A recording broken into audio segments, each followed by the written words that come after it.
அன்பார்ந்த சகோதர சகோதரிகளே, உங்களுக்கும் உங்கள் குடும்பத்தில் உள்ள அனைவருக்கும் இயேசுவின் சமாதானம் உண்டாவதாக.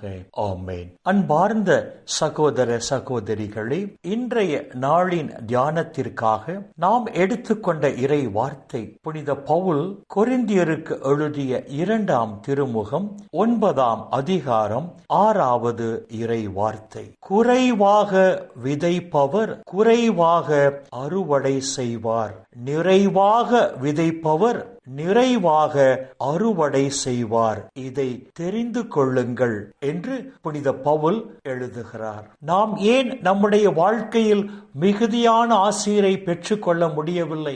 நாம் ஏன் நம்முடைய வாழ்க்கையில் குறைவான ஆசீரை பெற்றுக்கொண்டு வாழ்கிறோம் என்பதற்கான காரணத்தையும், நம்முடைய வாழ்வில் மிகுதியான ஆசீரை நாம் பெற்றுக்கொள்ள வேண்டும் என்றால் நாம் என்ன செய்ய வேண்டும் என்பதற்கான பதிலையும் புனித பவுல் இந்த இறை வார்த்தைகளில் அழகாக பதிவு செய்கிறார். இறை மக்களுக்கு நாம் செய்கிற உதவியை தான் புனித பவுல் இங்கு விதைப்பதாக குறிப்பிட்டு சொல்லுகிறார். இறை மக்களுக்கு நாம் மிக குறைவாக உதவி செய்யும் போது கடவுள் நம்மை குறைவாக ஆசீர்வதிக்கிறார். மாறாக இறை மக்களுக்கு தாராள மனதோடு அதிகமாக நாம் உதவி செய்யும் போது கடவுள் நம்மை மிகவும் அதிகமாக ஆசீர்வதிக்கிறார் என்று புனித பவுல் இந்த இறை வார்த்தைகள் வாயிலாக தெளிவாக சொல்லுகிறார். எந்த அளவையால் அளப்பீர்களோ அதே அளவையால் உங்களுக்கு அளக்கப்படும் என்று சொன்ன ஆண்டவர் இயேசு, நீங்கள் கொடுங்கள் அப்பொழுது உங்களுக்கும் கொடுக்கப்படும்,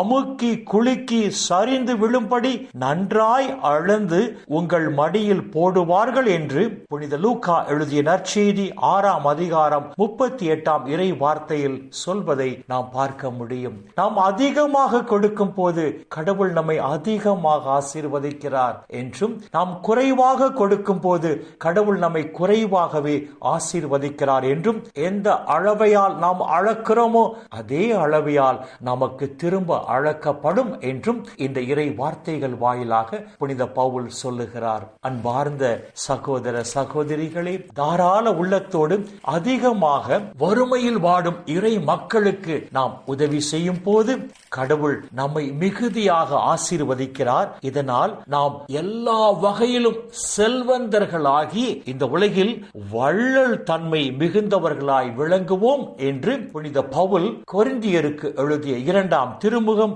9ஆம் அதிகாரம் 11ஆம் இறை வார்த்தை நமக்கு சொல்லுகிறது. வறுமையில் வாடுகிற ஏழை இறை மக்களுக்கு நாம் அதிகமாக கொடுக்கும் போது, தாராள உள்ளத்தோடு கொடுக்கும் போது கடவுள் நம்மை அதிகமாக ஆசீர்வதித்து எல்லா வகையிலும் நாம் செல்வந்தர்களாகி வள்ளல் தன்மையோடு இந்த உலகில் விளங்கும்படி நம்மை ஆசீர்வதிப்பார் என்று சொன்னால் நாம் மிகுதியாக கொடுப்போம், மிகுதியான ஆசி பெற்ற மக்களாக வாழ்வோம், வள்ளல் தன்மை பெற்ற மக்களாக இந்த உலகில் வாழ்வோம். இந்த இறை சிந்தனைகளோடு நாம் ஜெபத்திற்குள் கடந்து செல்வோம். எங்களை நேசிக்கிற நல்ல பிதாவே, அப்பா, இந்த உலகில் இன்னும் ஒரு நாளை நீர் எங்களுக்கு சேர்த்து தந்தீரே, உம்முடைய கிருபைக்கு நன்றி சொல்லுகிறோம். இந்த நாளிலும் ஏழை மக்களுக்கு நாங்கள் குறைவாக உதவி செய்யும் போது நாங்கள் குறைவான ஆசீரை பெற்றுக் கொள்ளுகிறோம். ஏழை இறை மக்களுக்கு நாங்கள் மிகுதியாக உதவி செய்யும் போது அதிகமாக ஆசீரை பெற்றுக் கொள்ளுகிறோம் என்று சொல்லி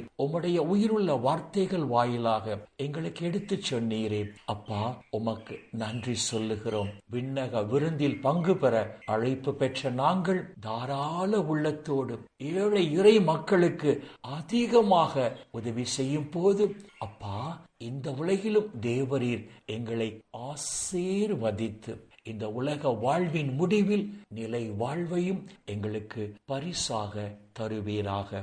அப்பா பிதாவே, இந்த இறை செய்தியை கேட்கிற எல்லா மக்களையும் அவர்கள் குடும்பங்களையும் உம்முடைய பாதத்தில் அர்ப்பணித்து செபிக்கிறோம். இந்த இறை செய்தியை கேட்கிற எல்லா மக்களையும் அவர்கள் குடும்பத்தில் உள்ள அனைவரையும் விண்ணக ஒளி பீடத்திலிருந்து தேவரீர் ஆசீர்வதித்து இந்த நாளில் இவர்கள் தேவைகளை மிகுதியாக சந்தித்து வாழ்நாள் முழுவதும் இவர்கள் மகிழ்ந்து களி கூறும்படி செய்வீராக. இயேசுவின் பரிசுத்த நாமத்தில் ஜெபிக்கிறோம் நல்ல பிதாவே. ஆமேன், ஆமேன், ஆமேன்.